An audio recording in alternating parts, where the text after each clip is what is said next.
नमस्कार. मी मनशक्ती आणि मनोधैर्याच्या या यूट्यूब चॅनलमध्ये आपलं मनःपूर्वक स्वागत करतो. अ, आजपर्यंत आपण वेगवेगळ्या विषयावर जे आपण व्हिडिओज बघतो ते वारंवार व्यक्ती व्यसनाधीनतेकडे का वळतो, या विषयावर आपण नेहमी चर्चा करत आलेलो आहोत. आता आपण जी नवीन सीरीज सुरू केलेली आहे, फ्रॉम लव्ह टू ॲडिक्शन, या सीरीजमधला हा अजून एक टप्पा आहे.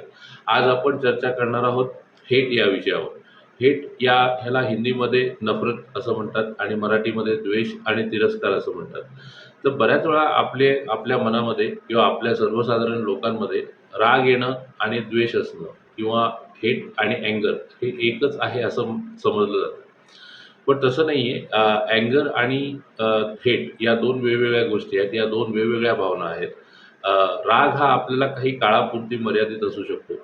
राग हा एका व्यक्तीपुरती मर्यादित असू शकतो आणि तिरस्कार ही गोष्ट, याचा परिप्रेक्ष्य खूप मोठा आहे आणि तो एका लाँग टर्मपर्यंत आपल्यामध्ये तो तसाच्या तसा राहू शकतो.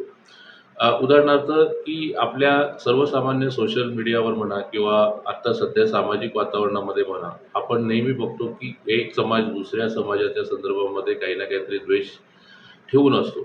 तर ह्या गोष्टी त्यावेळेला जरी त्या व्यक्तीबरोबर घडत नसल्या, तरी ती गोष्ट त्याच्या लाईफ लाँग जोपर्यंत तो आहे, तोपर्यंत ती कॅरी होत असते.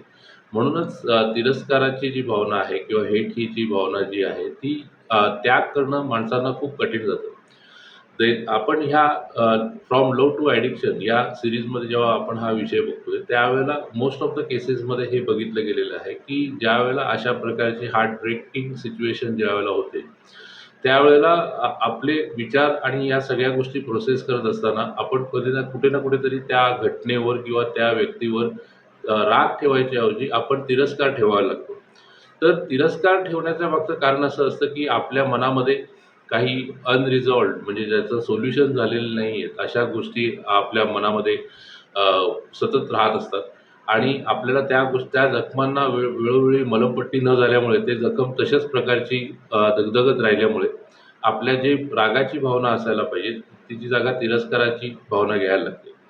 आता ह्या गोष्टीला त्याग करणं गरजेचं का आहे? तर एक गोष्ट तुम्ही लक्षात घ्या, की आपल्याला राग हा एखाद्या घटनेवर किंवा एखाद्या व्यक्तीवर असतो. तो आपण वेळच्या वेळी बोलून किंवा कुठल्याही गोष्टी बाबतीमध्ये सॉल्व्ह करू शकतो. पण तिरस्काराची जी भावना आहे, ती कुठल्याही कंडिशन्स जरी आपल्यासमोर तयार झाल्या, तरीसुद्धा ती सतत दगदगत राहणारी गोष्ट आहे. त्याच्यामुळे आपण त्या गोष्टीचा जितक्या लवकर त्याग करू, तितकं आपल्याला पुन्हा एकदा फोकस करण्यासाठी आपल्याला मदत होते. आम्ही जनरली ज्यावेळेला काउन्सिलिंग करतो, व्यसनाधीन व्यक्तींच्या बाबतीत काउन्सिलिंग करतो, त्यावेळेला त्याच्या लहानपणी घडलेल्या काही ट्रॉमॅटिक इव्हेंट्स किंवा अशा काही घटना ज्या सतत त्याला ट्रिगर करत असतात. या ट्रिगर करणाऱ्या गोष्टींमुळे तो वारंवार त्या व्यसनाकडे वळत असतो. तर ही व्यसनाकडे वळतो आणि ती भावना ट्रिगर होणं आणि लगेच त्या व्यसनाकडे जाण्यापर्यंतचा जो मधला काळ आहे, त्या मधल्या काळामध्ये या तिरस्काराच्या भावनेमुळे तर पुढची घटना त्याच्या हातातनं घडत जाते. ऑटोमॅटिकली एखादा माणूस अचानकच जर त्या भावना ट्रिगर झाल्या, तर त्यावेळेला त्याला त्या भावनेला कसं हाताळणी करायची ही गोष्ट माहीत नसल्यामुळे, तो त्या भावनेच्या भरामध्ये पुढच्या काही गोष्टी त्याच्या हातून घडत जातात.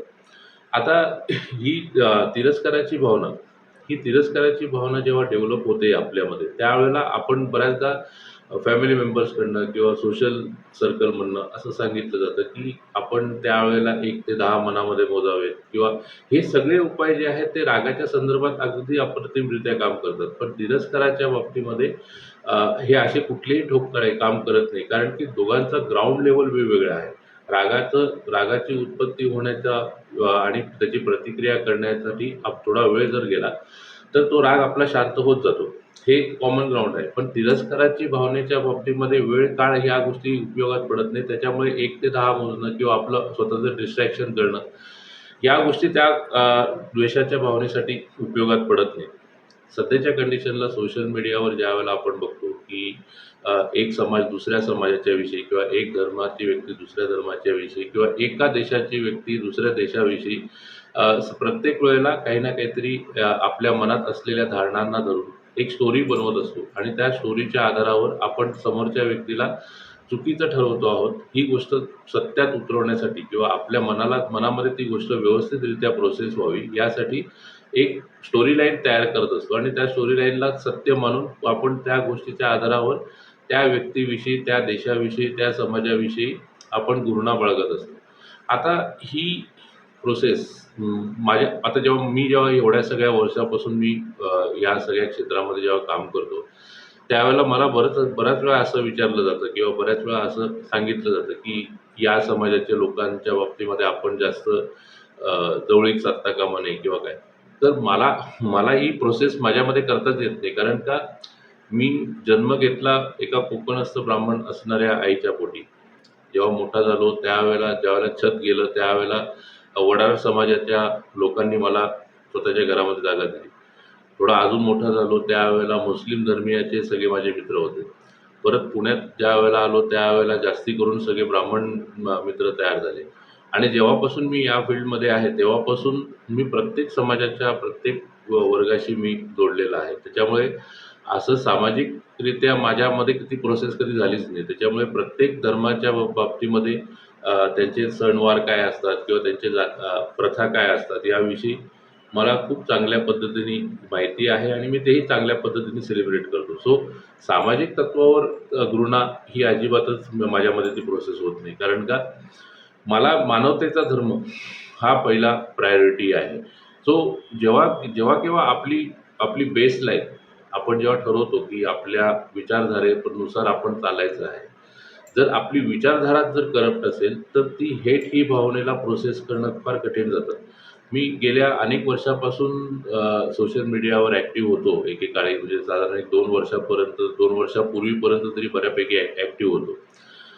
पण नंतर माझ्या लक्षात आलं, की आपण कितीही समोरच्या माणसाला मानवतेच्या अँगलनी सांगायचा जरी प्रयत्न केला, तरी सुद्धा समोरचा व्यक्ती किंवा इतर जे लोकं आपल्याशी इंटरॅक्ट करतायत, ते त्याच धर्तीवर येऊन, त्याच प्लॅटफॉर्मवर येऊन आपल्याशी इंटरॅक्ट करतीलच असं नाही. मग त्यावेळेला आपण त्या लोकांच्या वादात पडण्यापेक्षा आपणच त्या गोष्टीपासून अलिप्त झालेलं बरं. या उद्देशाने मी त्या त्या गोष्टीपासून स्वतःला त्या प्रकारच्या भावनांपासून स्वतःला वाचवू शकतो. तसंच या कंडिशन्समध्येही ज्यावेळेला आपण अशा कुठल्याही तिरस्कार होईल आपल्यामध्ये डेव्हलप होईल, अशा कुठल्याही घटनेपासून आपण जर स्वतःचा बचाव केला किंवा अशा कुठल्याही गोष्टींपासून आपण त्या गोष्टी रिपीटेडली आपल्या मनामध्ये नाही आणल्या, तर आपल्या तिरस्काराची भावना जी आहे ती वेळेनुसार, काळानुसार फेडअप होत जाते. म्हणजे ती हळू पुसटशी होत जाते. आणि मग त्यावेळेला फक्त काही गोष्टींच्या बाबतीत आठवणी राहतात, पण त्या गोष्टी आपल्याला त्या पद्धतीने ट्रिगर नाही करत, ज्या पद्धतीने सुरुवातीच्या काळामध्ये आपल्याला ट्रिगर होत होत्या. आत्ताच्या कंडिशनमध्ये सर्वसामान्यतः हेट ही भावना म्हणजे तिरस्काराची भावना डेव्हलप होण्यासाठी काही 2-4 महत्त्वाच्या गोष्टी आहेत. आपण ईर्ष्या ईर्ष्या म्हणजे जेलसी किंवा एन्व्ही ज्याला आपण म्हणतो इंग्लिशमध्ये.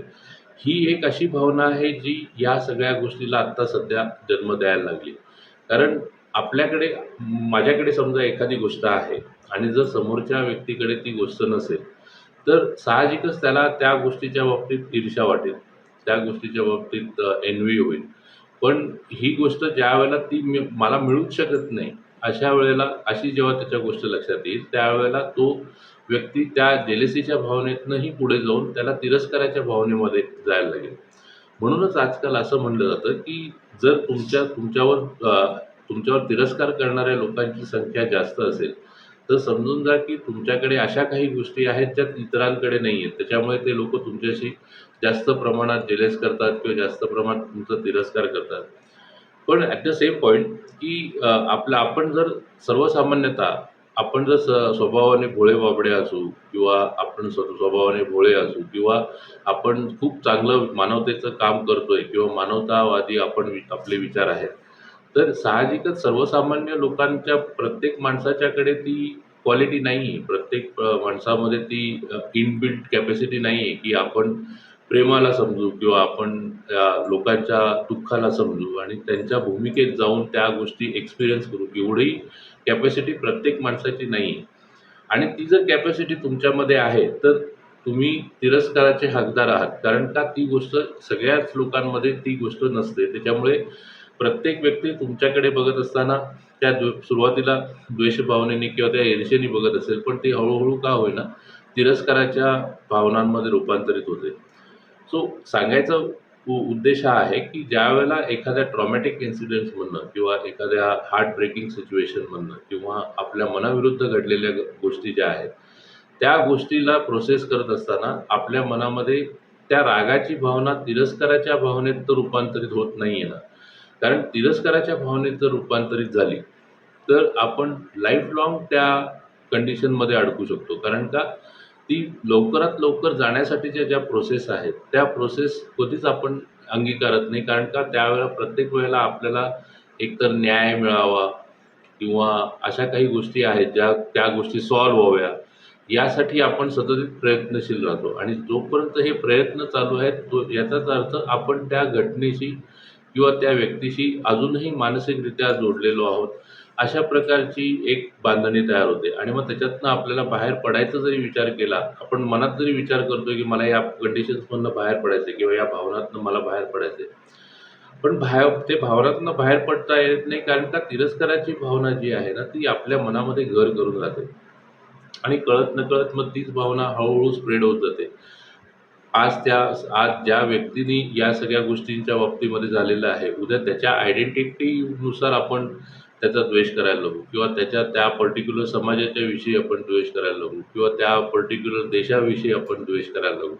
या सगळ्या गोष्टींमध्ये कसं आहे, की आपण एका घटनेवरनं आपण पूर्णपणे आपला परिप्रेक्ष्य तयार करतो आणि मग आपणच आपल्या अपॉर्च्युनिटी ज्या आहेत, त्या कमी-कमी करत जातो. त्याच्यामुळे द्वेषभावना जर आपल्या मनातनं जर निघाली, तर मग या सगळ्या गोष्टींना प्रोसेस करणं फार सोपं जातं. प्रेम आहे तिथे हेट आहे. जिथे प्रेम आहे तिथे तिरस्कार आहे. जिथे म्हणजे जर 2 वाक्य जर म्हणायची अपोझिट, तर एका ठिकाणी ज्यावेळेला एखादा माणूस म्हणतो, की "मी तुझ्यावर प्रेम करतो." त्यावेळेला त्याच्या अपोझिट वाक्य काय? तर "मी तुझा तिरस्कार करतो." या दोन्ही टोकाच्या भूमिका आहेत.